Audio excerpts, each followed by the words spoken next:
大家好，我今天要跟大家聊一聊是，桥水基金的创办人达利欧 Ray Dalio， 他在去年2018年的时候呢，出了一本书。那这本书的名字就叫Principle， 那中文是翻成原则，但是我觉得这本书把它翻成法则呢，可能会好一点。那我们知道桥水基金目前是世界上规模最大的这对冲基金。Dalio 这个人呢，他创办这个桥水基金是在1975年。Dalio 他目前的身价呢，大概是170亿美金。那他在全球排名第54，那在美国呢排名是26。所以在这20-30年当中呢，他的财富从零呢累积到现在有170几亿。那有人说这个 Dalio 呢就是金融界的这个贾伯斯。那他对这个金融界的这个贡献呢也非常大。那在他将近70岁的时候呢，他在去年呢发布了一本书。那这本书呢是跟我们讲说，我们的人生当中呢有很多的方程式可以用，所以他把这个书呢，他也把它拍成有大概有7-8种语言的一个影片，那告诉我们说他的成功是怎么来的，成功是有规律的，而且成功是有法则的。那依据这个不同的8个步骤呢，他把他这本书呢来告诉我们说，我们要怎么做才可以成功。而他拍这个影片的目的呢，是想帮助我们所有人。其实他写这本书呢，是他在1982年开始呢，他在所有的决策交易的过程当中的一些记录，把这些记录呢，写成了这本《原则》这本书呢，来给大家做参考。我们这一期的节目呢，会分成上下2集，主要还是以这个 Dalio 他拍的这个影片呢来做说明。在每一段的这个说明之前呢，我会把它加个注解来看 Dalio 他怎么跟我们讲说成功的步骤是有哪些呢？那接下来呢，就让我们来看看 Dalio 他是怎么说的。Episode 1: The Call to Adventure.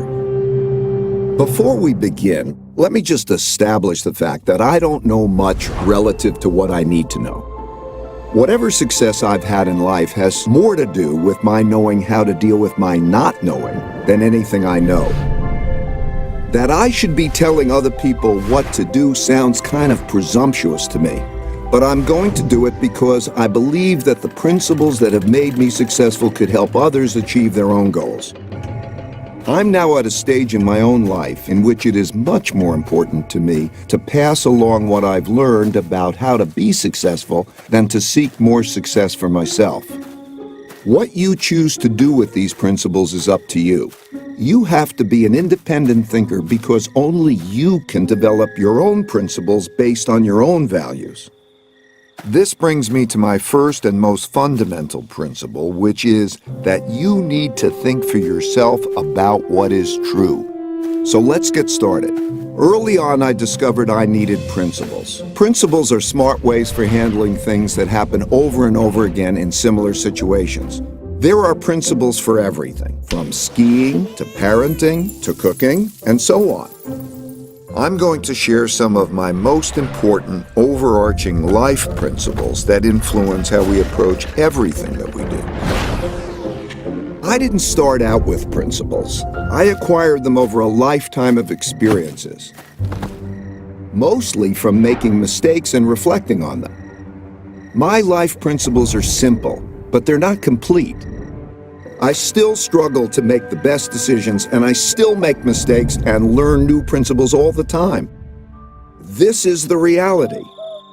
At the beginning, I needed to escape the conventions that surrounded me, which meant that I needed to think for myself. Unless you want to have a life that is directed by others, you need to decide for yourself what to do, and you need to have the courage to do it.But I didn't know that at first. I only learned that from going on my adventure. Looking back on my own journey, I now see that time is like a river that carries us forward into encounters with reality that require us to make decisions. We can't stop our movement down this river, and we can't avoid the encounters. We can only approach them in the best possible way. In your lifetime, you will face millions of decisions.The quality of your decisions will determine the quality of your life. Over the course of my lifetime, the most valuable things I've learned were the results of mistakes I reflected on to help form principles so I wouldn't make the same mistakes again. These principles took me from being a very ordinary middle-class kid from Long Island to becoming very successful as judged by conventional measures. They also gave me the meaningful work and meaningful relationships that I value even more than these conventional successes. People often ask me how I did it. I can assure you it wasn't because of my uniqueness as a person. It was the result of a unique approach to life I believe almost anybody can adopt. It starts with embracing reality and dealing with it. The path you take in life is your most important decision. In my case, I wanted my life to be great, and I feared boredom and mediocrity more than I feared failure. Since I didn't start out with money, and I didn't need much more than a bed to sleep in and food to eat, I could skew my decisions to pursue my adventures. So ever since I was a kid, I ran after the things I wanted, crashed, got up and ran again, and crashed again, and each time I crashed, I learned something, got better, and crashed less. By doing that over and over again, I learned to love this process, even the crashing part of it. Through it, I encountered reality, and I learned how to deal with it, which inspired another one of my most fundamental principles, which is that truth is the essential foundation for producing good outcomes. By truth, I don't mean anything more than the way the world works. I believe that we were given the laws of reality by nature. Humans didn't create them, but we can use them to foster our own evolution and achieve our goals. Realizing that made me a hyper-realist, by which I mean I became someone who has discovered the great rewards of deeply understanding, accepting, and working with reality as it is and not as I wish it would be. When I say I'm a hyper-realist, people sometimes think I'm saying that dreams can't come true. That's absolutely not true. Without pursuing dreams, life is mundane. What I mean is that, to me, hyper-realism is the best way to choose one's dreams and then achieve them. Having big dreams, plus embracing reality, plus having lots of determination will bring you a successful life. I believe this formula is true for everyone. But what does a successful life look like? We each have to decide for ourselves what success is. I don't care whether you want to be a master of the universe or to live under a palm tree or anything else. I really don't. Each of us chooses goals based on our values and decides on the best path to achieve them. But we all need approaches to making decisions that work well, especially when facing problems, mistakes, and weaknesses that stand in our way. To succeed, we must embrace all our realities, especially the harsh realities that we wish weren't true. At first, looking at these harsh realities caused me a lot of pain, but I learned that this pain was just psychological, and that my seeing things differently made all the difference. I came to view problems like puzzles that would reward me if I could solve them. They would help me deal with the problem at hand, and they would give me principles for dealing with similar problems in the future. I learned to treat pain as a cue, that a great learning opportunity is at hand, which led me to realize that pain plus reflection equals progress. Meditation has been invaluable in helping me see things that way. I found that when I calmed myself down and embraced my realities and dealt with them, the rewards brought me pleasure and the pain faded. Each of us has the unique capability to think logically, to reflect on ourselves and our circumstances, and to direct our own personal evolution. Doing this well is just a matter of following a simple 5-step process. We've discussed how important it is to reflect carefully after experiencing pain. When I did this, I was usually able to discover principles that would prevent me from repeating the same mistakes in the future. And I could see that being successful simply consisted of 5 steps. Step 1 is to know your goals and run after them. What is best for you depends on your nature, so you need to really understand yourself and know what you want to achieve in life. Step 2 is to encounter the problems that stand in the way of getting to your goals. These problems are typically painful. If handled badly, some of them can lead to your ruin. But to evolve, you need to identify those problems and not tolerate them. Step 3 is to diagnose these problems to get at their root causes. Don't jump too quickly to solutions. Take a step back and reflect in order to really distinguish the symptoms from the disease. Step 4 is to design a plan to eliminate the problems. This is where you will determine what you need to do to get around them. And step 5 is to execute those designs, pushing yourself to do what's needed to progress toward your goal. A successful life essentially consists of doing these 5 steps over and over again. This is your personal evolution, and you see this process everywhere. It's just a law of nature. Think of any product, any organization, or any person you know, and you will see that this is true for them. Evolution is simply a process of either adapting or dying. Conceptually, it looks just like the 5-step process I've described. As you push through this often painful process, you'll naturally ascend to higher and higher levels of success. I found that when I did it better, my struggling never became easier, because the more capable I became, the greater the challenges I would take on. Because different people are strong and weak at different things, most people can't do all 5 steps well. Not facing this reality means you could stretch further than you should. And as the heights get greater, your falls could also be greater. Sometimes terrible things happen to all of us in life.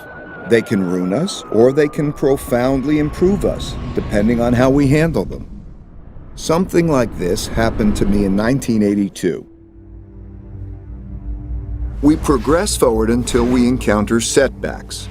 Whether or not we get out of them and continue forward or spiral downward depends on whether or not we're willing to face the failure objectively and make the right decisions to turn the loop upward again. Something terrible happened to me in 1982 when I bet everything on a depression that never came.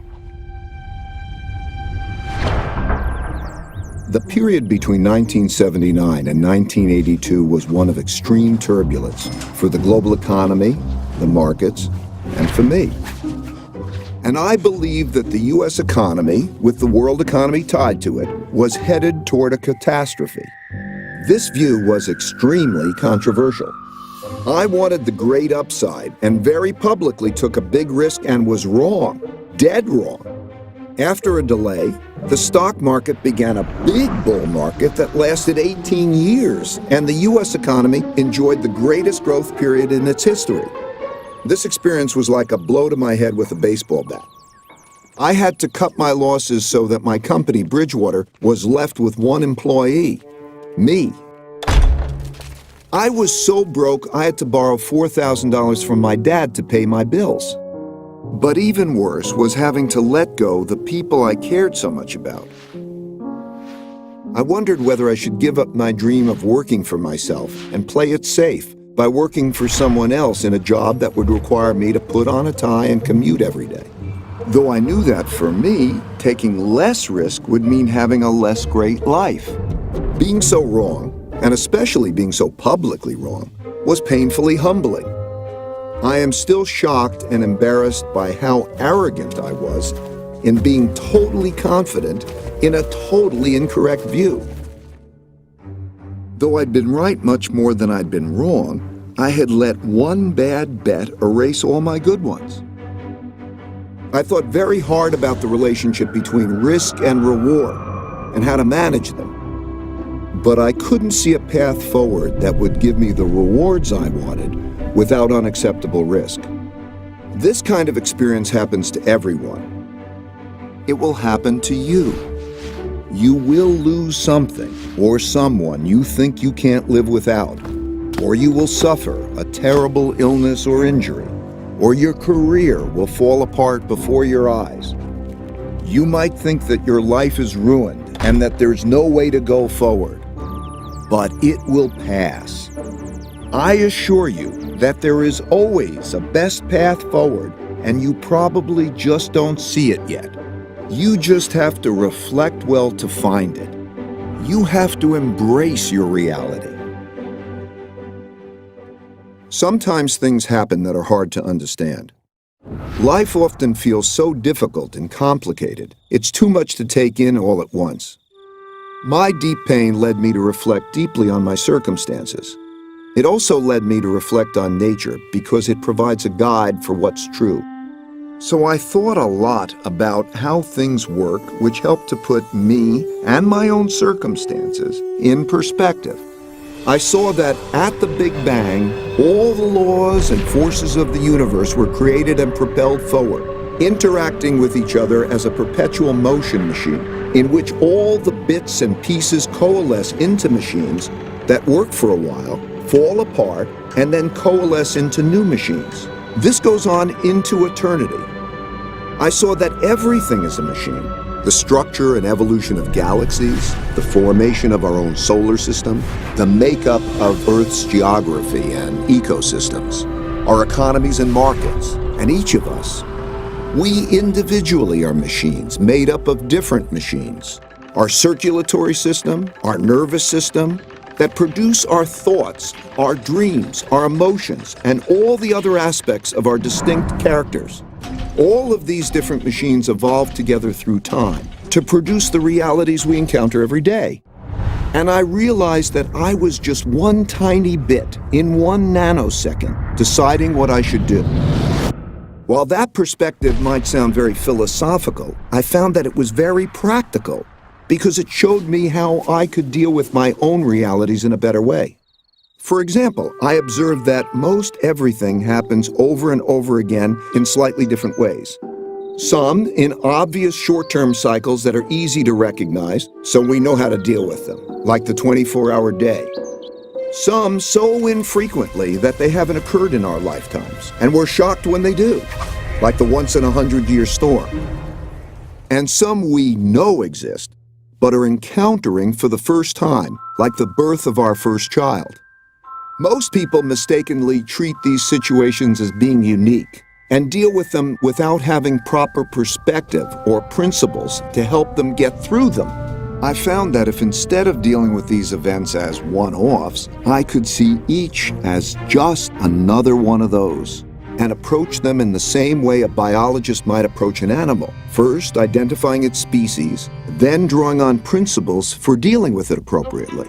Because I could see these events transpire in pretty much the same ways over and over, I could more clearly see the cause-effect relationships that governed their behaviors, which allowed me to develop better principles that I could express in both words and algorithms. I learned that while most everyone expects the future to be a slightly modified version of the present, it is typically very different. That's because people are biased by recent history and overlook events that haven't happened in a long time, perhaps not even in their lifetime, but they will happen again.